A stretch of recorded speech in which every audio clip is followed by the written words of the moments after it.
Nós vamos abrir a Bíblia no livro de 1 Samuel, capítulo 1, e vamos ler o versículo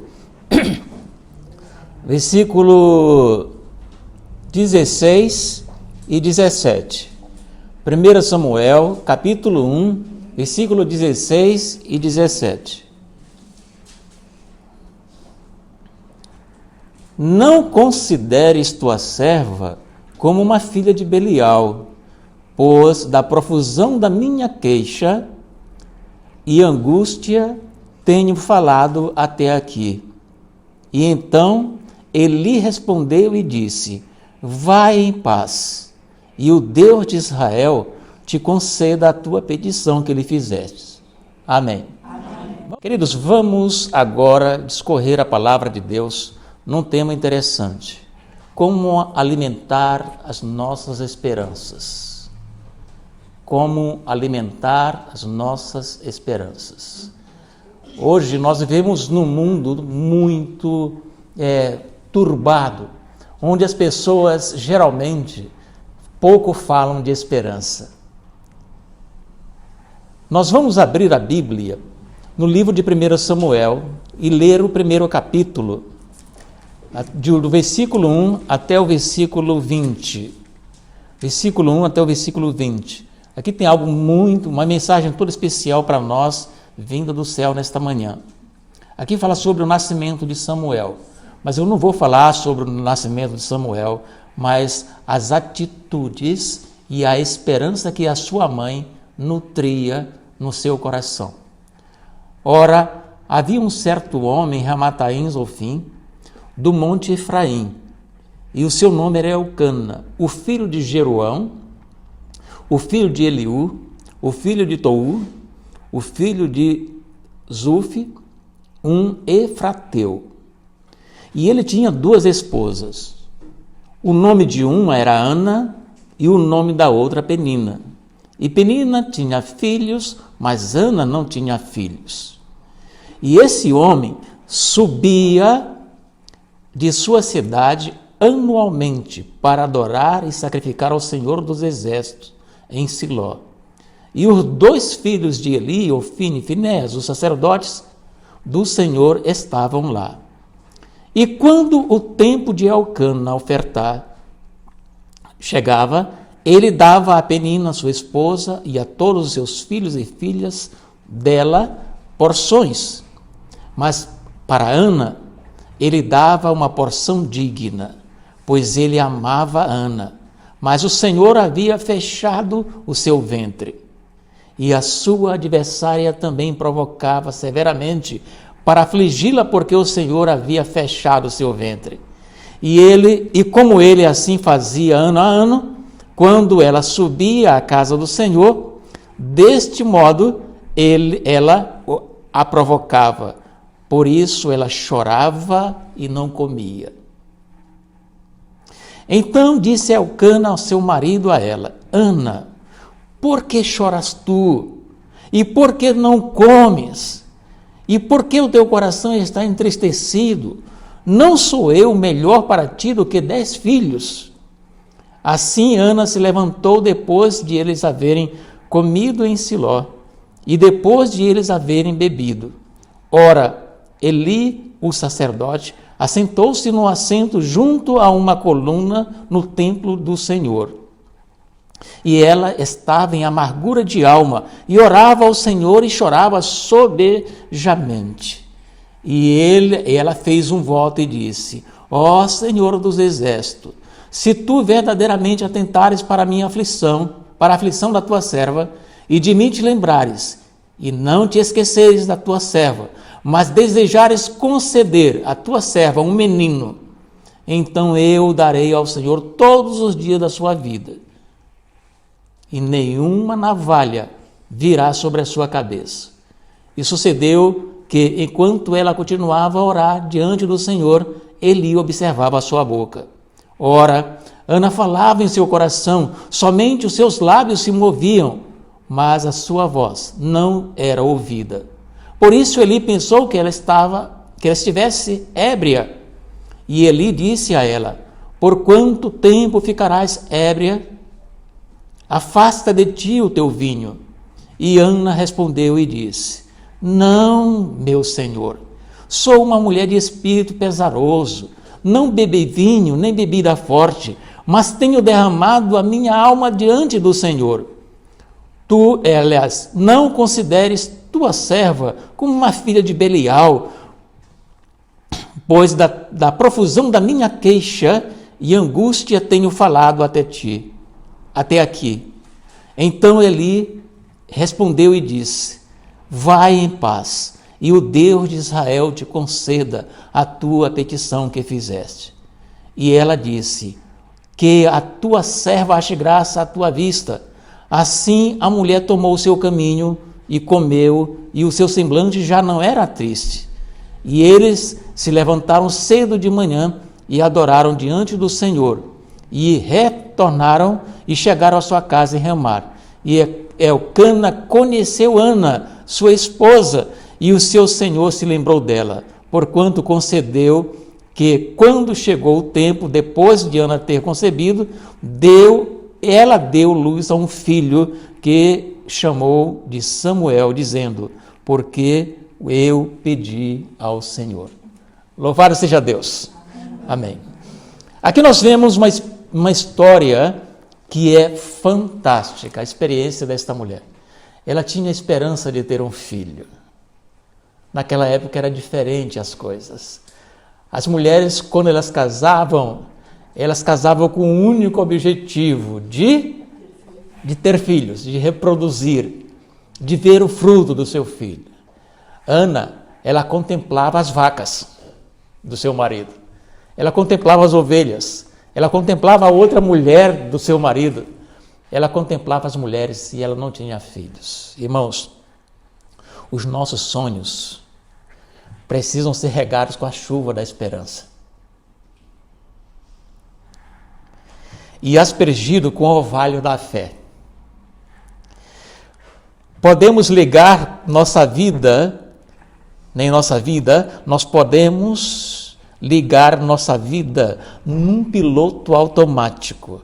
Nós precisamos romper em fé, saltar muralhas, vencer gigantes, triunfar sobre os destruidores de sonhos e não desistir jamais.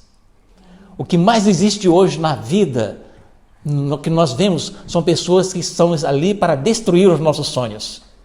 É ou não é? É. Destruidores de sonhos. Nós não podemos aceitar passivamente a decretação da derrota em nossa vida. Não podemos nos conformar com os caos. O nosso Deus não é colecionador de derrotas. Deus nunca colecionou derrotas. Outra coisa que eu quero dizer para nós aqui nesta manhã é que Deus, Ele é um campeão invicto de todas as batalhas que Ele já travou. Deus, ele é tão poderoso que um dia Ele disse a Israel o seguinte: olha, vocês vão lá para a guerra, mas vocês não vão lutar, vocês vão assistir à minha vitória. Entende? Deus não aceita derrota, Ele nunca lutou para ser vencido. Certo? Satanás, quando levou Cristo à sepultura, pensava que ele tinha se tornado um vencedor. No terceiro dia, Jesus ressuscita e diz: cadê a tua força? Então, nós temos um Deus que Ele não conhece derrota. Ele trabalha por nós. Ele está ao leme de nossa vida constante. Ele pode todas as coisas. Se Deus é o nosso parceiro, irmãos, nós devemos ter grandes sonhos, ter grandes esperanças. Outra coisa, se Deus está conosco, então somos maioria absoluta. Somos maioria absoluta. Se Deus está conosco, somos maioria absoluta. Vamos sair daqui com esse pensamento. Foi isso que Eliseu pregou para o seu servo. Vai lá fora e olha lá. E ele disse: eu não consigo enxergar nada. Então ele disse: Senhor, abre os olhos dele para ele ver quem está conosco. E quando ele viu aquele exército, ele disse: são mais os que estão conosco do que os que estão com eles. Irmãos, nós precisamos hoje pedir para Deus abrir os nossos olhos, para ver que quem está do nosso lado são mais poderosos. Nós não conseguimos enxergar, mas nessas cadeiras vazias, existem anjos magníficos em poder assistindo a pregação de hoje. Eles entraram aqui com cada um dos irmãos. Eles estão aqui. Lá fora nós não conseguimos enxergar, mas aqui no corredor tem vários andando aqui, tem vários andando ali. Porque a Bíblia diz que Ele está ao redor do que o teme e os livra. Nós temos poder através de Jesus. Ele está aqui.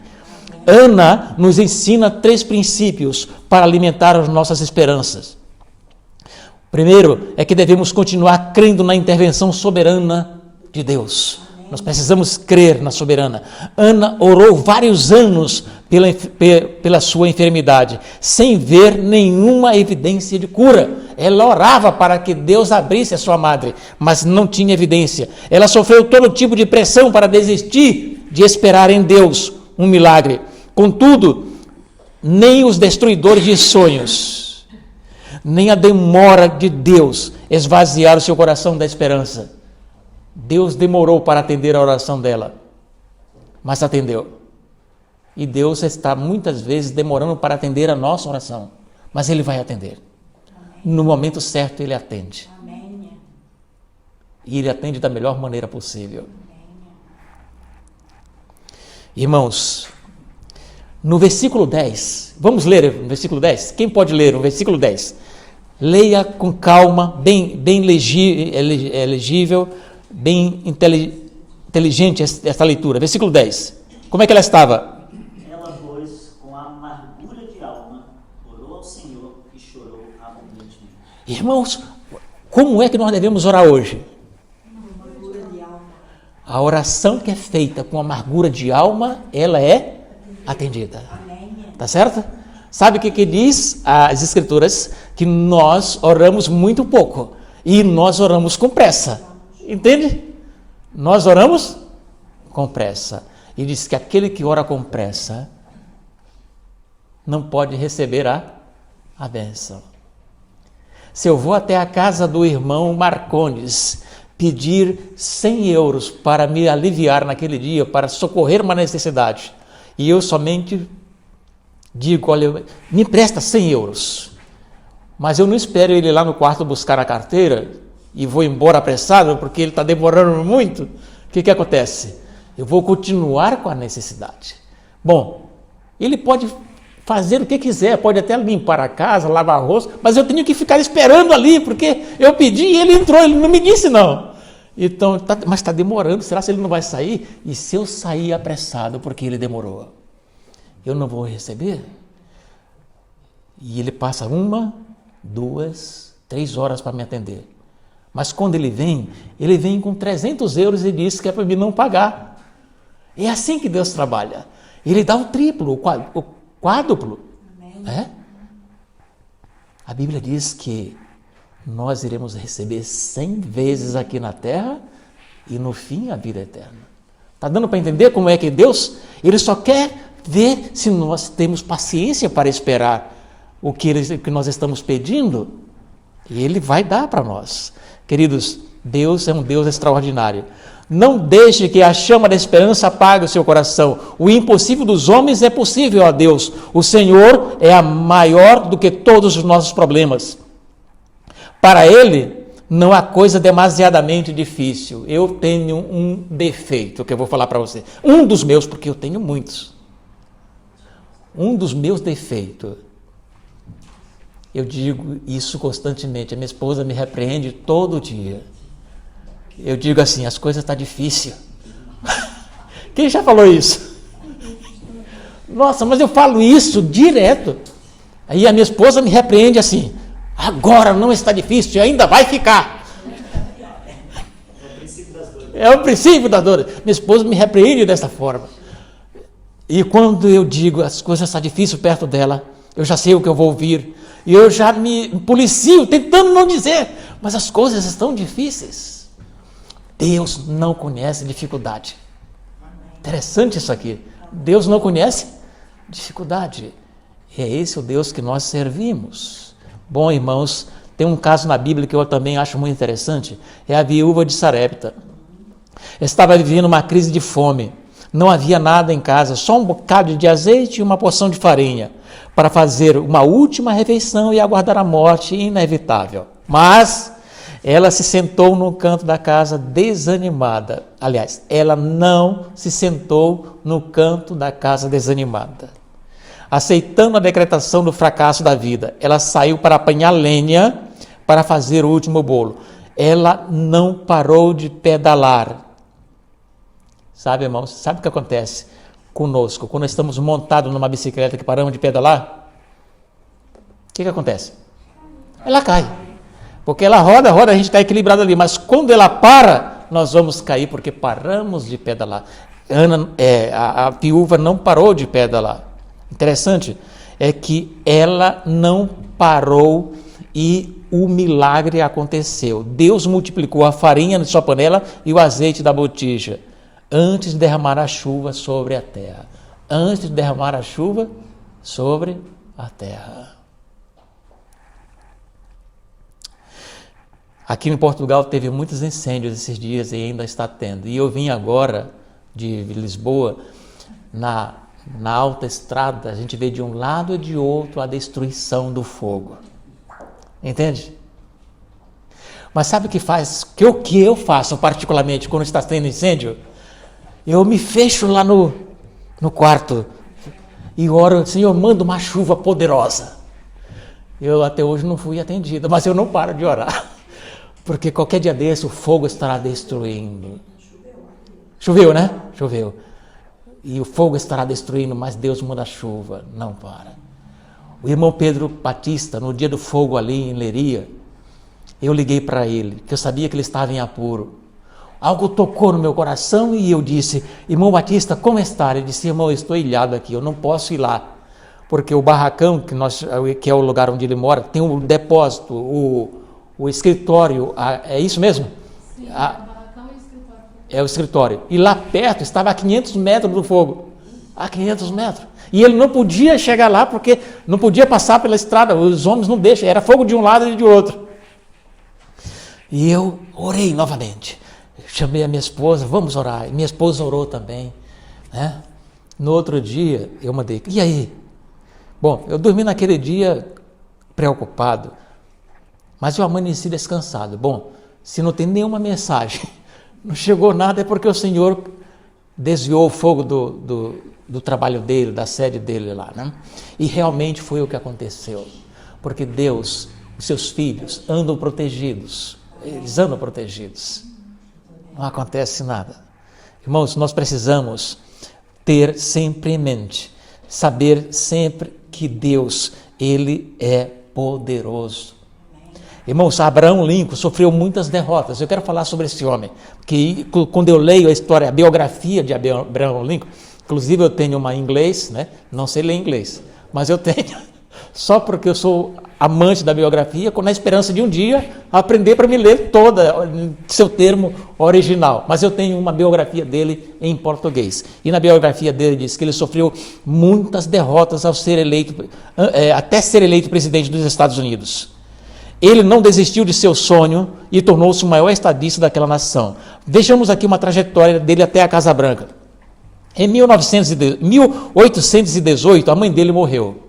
1818, a mãe dele morreu. E em 1831, ele fracassou nos negócios. Em 1832, concorreu a deputado estadual e perdeu. Em 1832 também ele perdeu o seu emprego.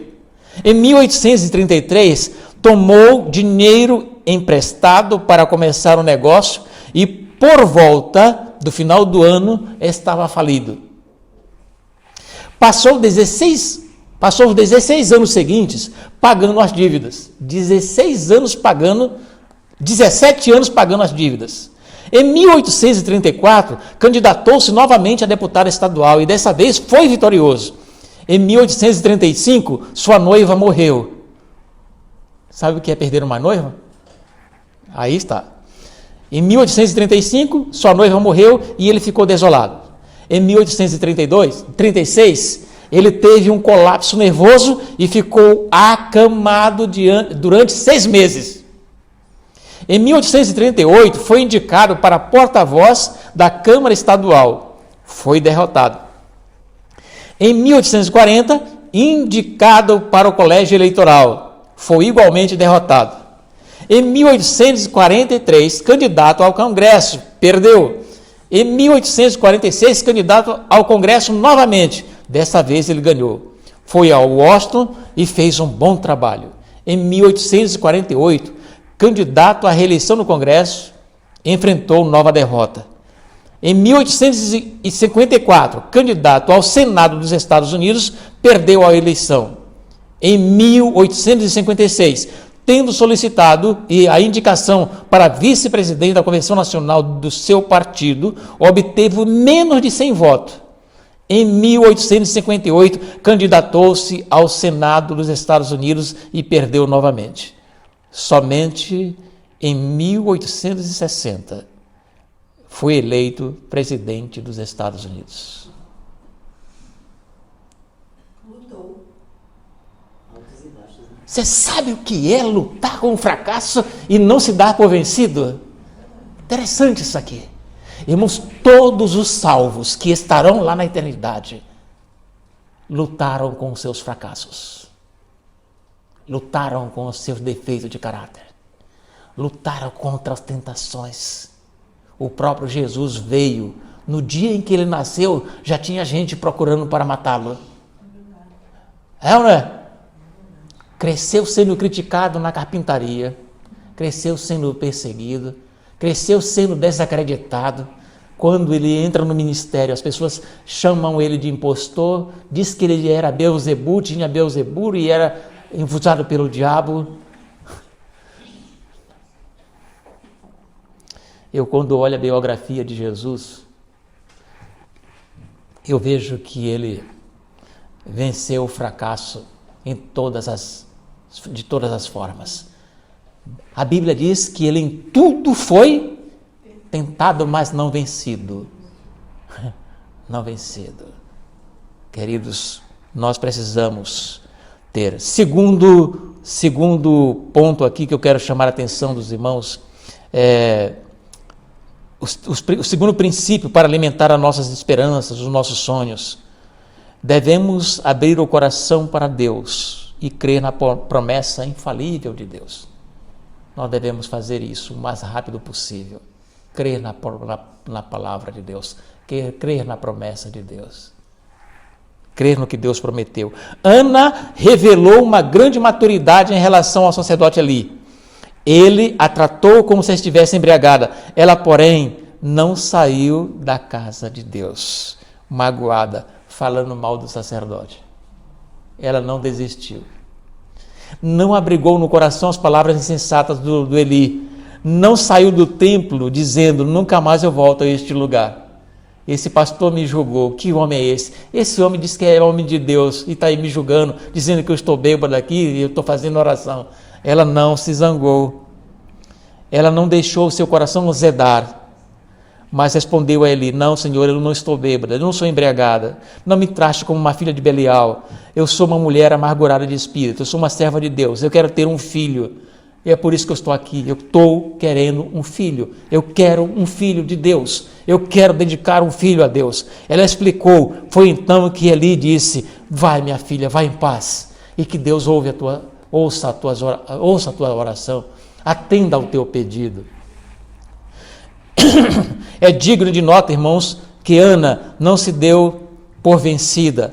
Ali mesmo ela creu e tomou posse da bênção. Quando o pastor falou aquelas palavras para ela, ela tomou posse da bênção. Eu vou ter um filho, porque o pastor disse que Deus vai.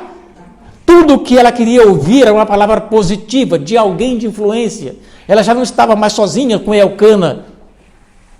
Agora foi o pastor que falou para ela que Deus haveria de atender a sua oração. E ela começou a ter novas perspectivas.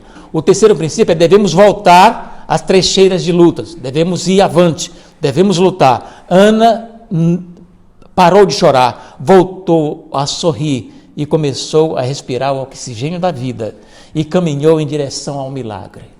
Agora ninguém me detém mais. Eu não vou chorar, porque Deus vai abrir a madre. A Bíblia diz que quando ela chegou em casa, foi namorar com Elcana. Mas aquele namoro foi um namoro da bênção, um namoro diferente. Você sabe, um namoro especial, sabe? Porque ela não estava mais crendo que depois daquele namoro, ela seria mais estéril. Ela tinha certeza que depois daquele encontro com o marido, a bênção tinha chegado. E assim foi. E assim foi. Irmãos, a melhor coisa que tem na vida de um casal é quando eles se amam, confiando em Deus. É isso? É, confiando em Deus. Ana, é hora de você sair da caverna da depressão. É hora de sacudir a poeira para parar de chorar e voltar às trincheiras da vida. A vida é maravilhosa, é um presente de Deus, é um milagre diário do céu. Saboreie a vida com prazer, não perca uma gota sequer de aventura na vida. Eu conheço alguns elementos, conheço algumas pessoas que ao visitar, a pessoa está cheia de negatividade, tão grande que às vezes falta palavras para nós. É verdade, não é? Eu visito uma senhora com a irmã Amélia, que ela é tão cheia de negatividade que me falta palavras para falar, falta palavras para a irmã Amélia, certo? Eu quero dizer que Deus, ele abre a madre de Ana. Ana passa a viver uma nova experiência.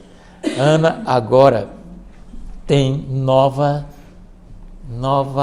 perspectiva de vida.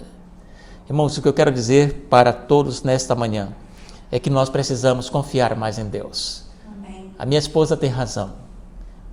Ainda não está difícil. As coisas ainda vão acontecer e nós vamos ver. Coisas tremendas, mas o que nós precisamos, irmãos, é do mesmo ânimo, da mesma fé, da mesma esperança, nutrir a nossa esperança. Ana não acreditou nas palavras do profeta, aquelas palavras que chamou ela de bêbada, alcoólica, né? Não embriagada. Ela não acreditou, mas quando ele disse, vai que Deus vai te ouvir, ela acreditou. Ela não deixou de congregar, ela não deixou de louvar a Deus, ela não deixou de se apegar nas promessas de Deus. Tudo isso que nós precisamos fazer hoje é isso, pegar-nos nas promessas de Deus, nos esconder e orar. Orar como nunca antes. Orar como nunca antes. Jejuar como nunca antes. Nós precisamos entender o plano de Deus para nós.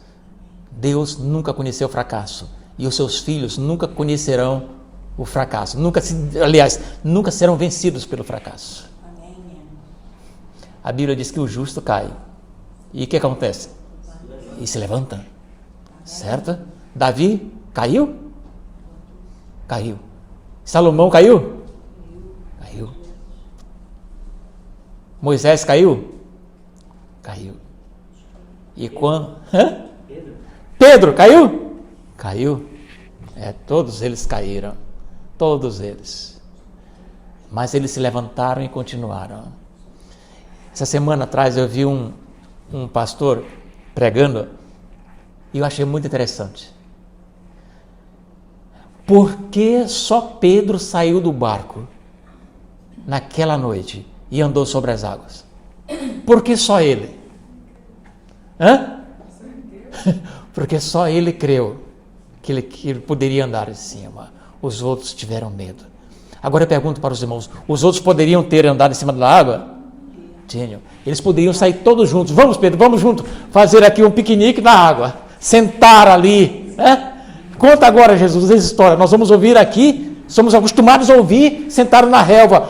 Conta a história da redenção para nós aqui. Conta a história do teu sacrifício sentado sobre as águas do mar. Eles poderiam ter feito isso ou não? Poderiam. E Deus está dizendo para nós nesta manhã que nós podemos qualquer coisa no poder de Deus. A Bíblia diz assim, o apóstolo Paulo sabe disso. Tudo posso naquele que me fortalece. Que Deus abençoe cada um de nós. Saiamos daqui com esta mensagem de ânimo, de esperança. Vamos alimentar a nossa esperança indo à igreja, ouvindo a palavra, lendo a palavra, orando, jejuando e nos aproximando de Jesus. Amém. Amém.